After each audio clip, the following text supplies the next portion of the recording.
Hello, bonjour, bonjour. J'espère que vous allez très bien par la grâce du Seigneur. C'est toujours un plaisir pour moi de me retrouver avec vous. C'est votre sœur Liviane. La dernière fois, nous avons commencé à voir les règles qui régissent une vie de prière productive. Nous avons vu entre autres la paternité de Dieu. Nous avons vu entre autres la sainteté de Dieu, la suprématie de Dieu. Et aujourd'hui, nous allons voir également 3 autres règles.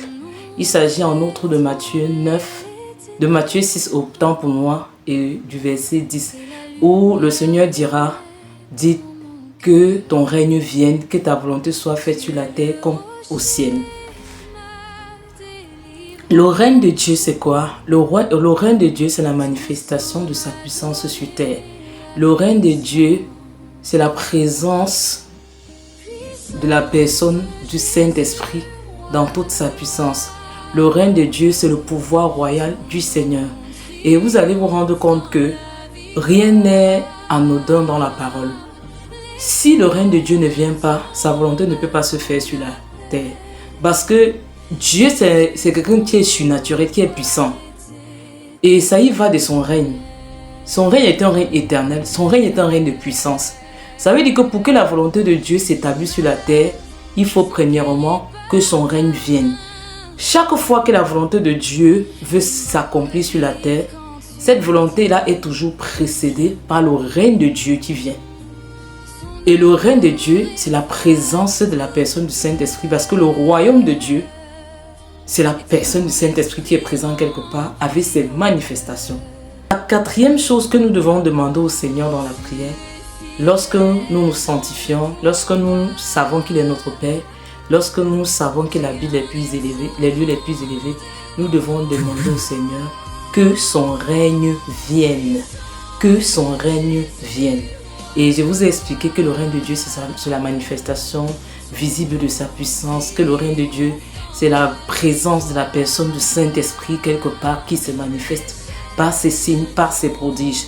Et sans le règne de Dieu, la volonté de Dieu ne peut pas se faire. Et vous allez vous rendre compte que depuis le début de cette édition, il n'y a rien de nous en fait. Depuis, ce n'est que de Dieu. Ça veut dire que la raison pour laquelle Dieu a institué la prière, ce n'était pas premièrement pour nos besoins, mais c'était pour ses besoins à lui. La 5e des choses, la 5e des règles pour une vie de prière productive, c'est quoi? C'est que la volonté de Dieu soit faite. Et je vous assure, si tu veux que le Seigneur t'exauce, chaque fois que tu entres dans la prière, laisse un peu tes problèmes. Commence par porter les problèmes de Dieu.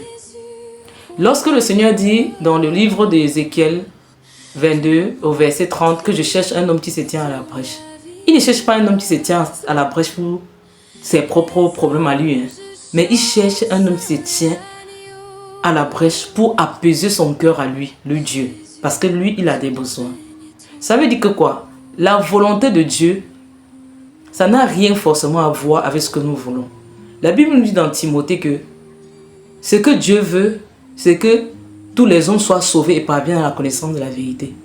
Donc, c'est qu'il n'y a rien qui préoccupe Dieu plus que le salut des âmes. Ça veut dire que quoi? Ne passe pas un temps dans la prière jusqu'à tu ressors sans avoir pensé à un prochain. Donc, chaque fois que tu entres dans la prière, commence par ce que Dieu veut et finis avec ta part.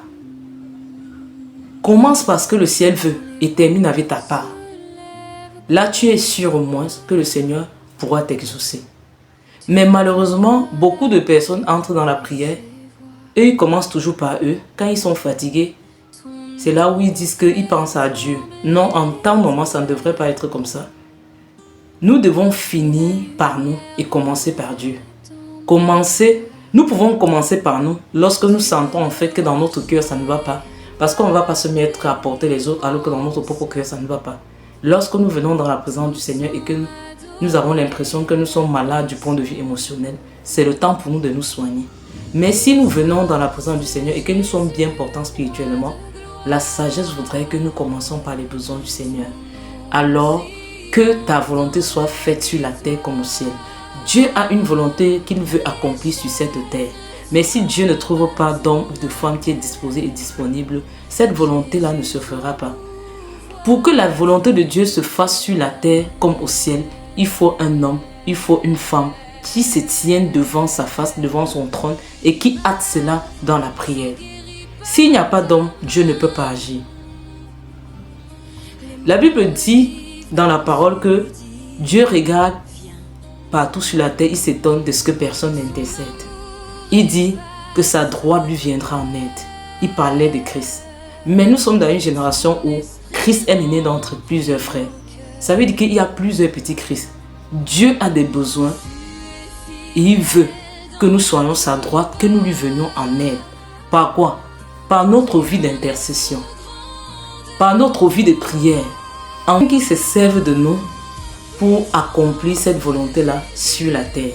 Alors décide que le Seigneur fera par ton moyen. Lorsque tu entres dans la présence du Seigneur, sache que Dieu a une volonté chaque jour qu'il va accomplir sur cette terre. Alors lorsque tu tiens dans la présence du Seigneur, avant de quitter ta maison, dis au Seigneur, fais-moi grâce. Mets sur mon chemin quelqu'un que tu voudras consoler, quelqu'un à qui tu voudras te faire connaître. Je vous assure, si vous faites cette prière, je suis certain que vous n'allez pas partir et rentrer comme ça. Dieu va disposer les choses pour que vous puissiez apporter la bonne nouvelle à quelqu'un, la consolation, la guérison, la restauration à une âme qui est dans le besoin. Maintenant, au verset 11, la parole nous dit ceci. Donne-nous aujourd'hui notre pain de ce jour. Vous allez vous rendre compte que c'est à présent qu'on commence avec le nous. Depuis, ce n'était que la volonté du Seigneur. Et le premier pain que le Seigneur veut nous donner, c'est le pain de sa parole. Jésus dira dans le livre de Jean 6, 48 qu'il est le pain de vie qui est descendu du ciel pour faire la volonté du Père. Donc, la sixième chose dont tu dois demander lorsque tu te tiens en prière, c'est le pain de la parole. Certes, nous on a notre pain quotidien que nous devons demander au Seigneur, mais la première nourriture que Dieu veut nous donner, ce n'est pas celle qui périt, mais c'est celle qui est éternelle. Jésus pouvait dire quelque part que certains le cherchent, non pas parce qu'ils ont vu les miracles et la puissance de Dieu, mais parce qu'ils ont mangé, ils ont été rassasiés. Ils pouvaient leur demander de chercher Dieu pour les choses qui sont éternelles et non pour celles qui sont terrestres et éphémères. L'apôtre Paul à ce sujet dira dans le livre de Romains que le royaume de Dieu, ce n'est pas le manger, le boire, mais c'est la paix, la joie, la justice par le Saint-Esprit. Et la parole nous dit dans le livre de Matthieu 4, 4 que l'homme ne vivra pas de pain seulement, mais de toute parole qui sort de la bouche de l'Éternel. Ça veut dire que lorsque tu te tiens dans la présence du Seigneur, désire qu'une parole sorte de sa bouche pour ta vie, pour les circonstances dans lesquelles tu te tiens devant sa face. Pourquoi? Pour que la volonté de Dieu s'accomplisse, nous devons être sensibles et attentifs à ses préceptes, à ses directives. Et cela, nous recevons ces directives où? Dans la prière. Dans la prière, lorsque tu te tiens, lorsque le règne de Dieu descend et que tu es en train d'aspirer à sa volonté, le Seigneur peut te donner un morceau de la parole. Comment? Tu peux sentir un verset biblique monter dans ton cœur. Voilà une parole, voilà un morceau du pain de la parole que le Seigneur est en train de te donner. Cela n'exclut pas également le fait que nous pouvons présenter au Seigneur nos besoins. Parce qu'il y a un dicton qui dit « ventre affamé n'a point d'oreille ». Donc, c'est la sixième chose dont nous devons demander dans la prière, c'est-à-dire le pain quotidien. Mais je précise en commençant le pain de la parole, parce que c'est la première nourriture que le Seigneur veut nous donner lorsque nous nous réveillons le matin. Il veut nous enseigner ses lois, il veut nous enseigner ses préceptes. C'est la raison pour laquelle dans Josué 1, 8, il est dit que ce livre de la loi ne s'éloigne point de ta bouche, médite-le de jour comme de nuit.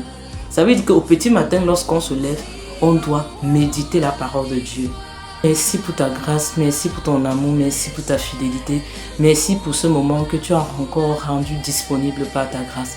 Seigneur, tu nous enseignes sur tes principes ou tes règles, pour pouvoir avoir une vie de prière, Seigneur, où nous avons des réponses que nous attendons de toi. Seigneur, ce jour, tu nous enseignais sur la nécessité, Père éternel, d'acter ton règne sur la terre.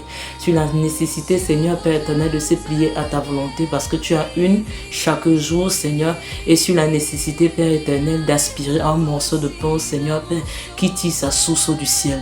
Papa, je prie afin que tu nous donnes de nous appliquer à ces règles, afin que nous ne puissions pas battre comme battant de lait dans nos vies de prière, mais afin que nous puissions frapper avec assurance, avec des résultats, Seigneur de gloire. Parce que tu dis, Seigneur, la prière de celui qui ne respecte pas la loi est une abomination à tes yeux, dans le livre de Proverbes 28, verset 9. Père éternel, nous ne voulons pas nous placer au devant de ton trône, Seigneur, et ne pas recevoir de réponse en retour, de nous appliquer. Tu déclares dans le livre de 1 Jean 5, verset 14 à 15, que si nous demandons quelque chose selon ta volonté, quel qu'en soit ce que nous avons demandé, Seigneur, tu vas nous exaucer, Père éternel, parce que tu tiens à ta volonté. C'est la raison également pour laquelle tu dis dans Matthieu 7 que ce ne sont pas ceux qui disent Seigneur, Seigneur, qui vont tous entrer dans le royaume, mais celui-là qui fait ta volonté. Et ta volonté se trouve dans ta loi, dans ta parole, au nom de Jésus. À très bientôt pour un nouvel épisode. Je vous aime de l'amour de Jésus.